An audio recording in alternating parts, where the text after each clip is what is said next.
আমাদের আজকের রেসিপি বিটের স্যুপ।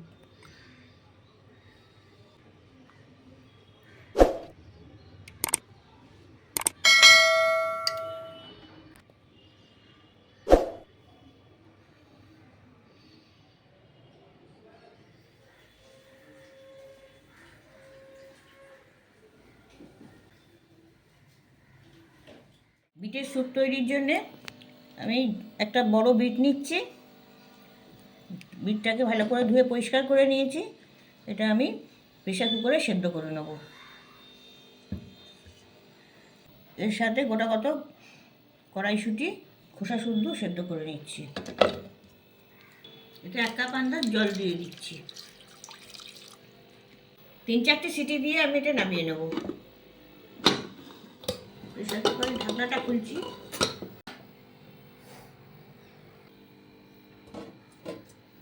গোড়াটা রয়েছে, এটাকে কেটে বাদ দিয়ে দেবো।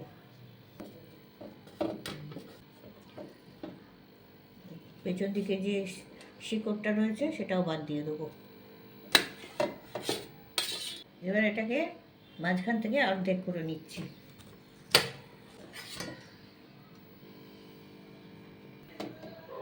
বিটের অর্ধেকটা আমি গ্রেট করে নিচ্ছি আর অর্ধেকটা আমি সরিয়ে রাখছি। এরকমভাবে গ্রেট করে নেব।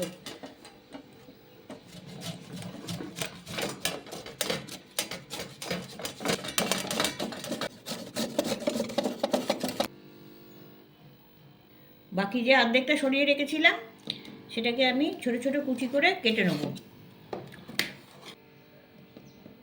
এরকম ছোট করে কুচি করে কেটে নিয়েছি। এবার এগুলোকে ব্লেন্ডারে দিয়ে এগুলোকে ব্লেন্ড করে নেব।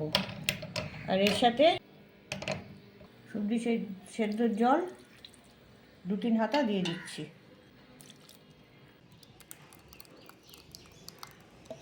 এগুলো এইরকম ফাইন পেস্ট হবে।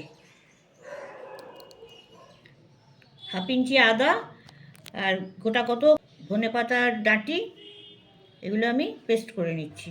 কড়াই 2 চা চামচ সাদা তেল দিয়ে দিচ্ছি। তেলটা গরম হয়ে গেছে, একটা তেজপাতা দিচ্ছি। এলাচটা একটু ফাটিয়ে দিয়ে দিচ্ছি। 3টে লবঙ্গ দিচ্ছি। 5-6টা গোলমরিচ দিচ্ছি। এগুলোকে একটু ফড়িয়ে নিচ্ছি। একটা ছোট সাইজের পেঁয়াজ স্লাইস করে কেটে হালকা করে ভেজে নেবো খালি।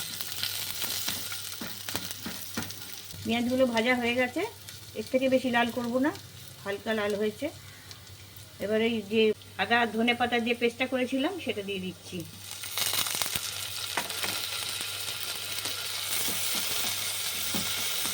এটাও হালকা করে ভেজে নেব।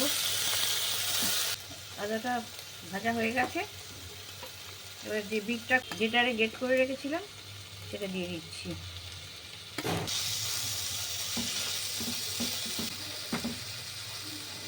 বিটগুলো ভাজা হয়ে গেছে, 1 মিনিট মতন ভেজে নিয়েছি। যে বিটের পেস্ট করে রেখেছিলাম সেই বিটের পেস্টটা দিয়ে দিচ্ছি। বাটি ধোয়া জলটা দিয়ে দিচ্ছি। যেহেতু আমি এটা স্যুপ করবো সেই জন্য এখানে 1/2 লিটার মতন জল দিয়ে দিচ্ছি। স্বাদ মতো নুন দিয়ে দিচ্ছি। 1 টেবিল চামচ চিনি দিচ্ছি। একটু আজিনামোটো দিয়ে দিচ্ছি। এটা অপশনাল, দিতেও পারেন নাও দিতে পারেন। একবার আমি ফুটিয়ে নিচ্ছি। এটা 1 টেবিল চামচ কর্নফ্লাওয়ার গুলে রেখে দিচ্ছি। এটা ফুটে গেছে স্যুপটা। আর এবার আমি যে মটরশুঁটিগুলো সেদ্ধ করে রেখেছিলাম সেগুলো দিয়ে দিচ্ছি। 1 চা চামচ গোলমরিচের গুঁড়ো এবার আমি মিশিয়ে দিচ্ছি। এবার আমি কর্নফ্লাওয়ার যেটা গুলে রেখেছিলাম সেটা 2 চামচ দিচ্ছি। দিয়ে আমি দেখব যে ঘনত্বটা কীরকম হয়েছে, সেই বুঝে কর্নফ্লাওয়ারটা দেব।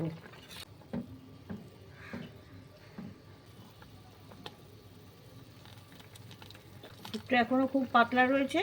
আমি আর একটু ঘন করবার জন্যে আরও 2 চামচ কর্নফ্লাওয়ার দিয়ে দিচ্ছি।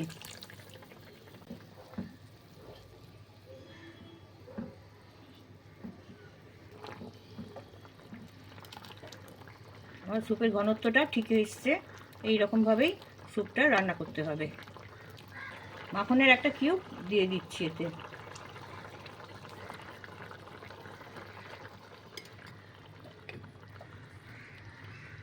আমাদের স্যুপ তৈরি হয়ে গেছে।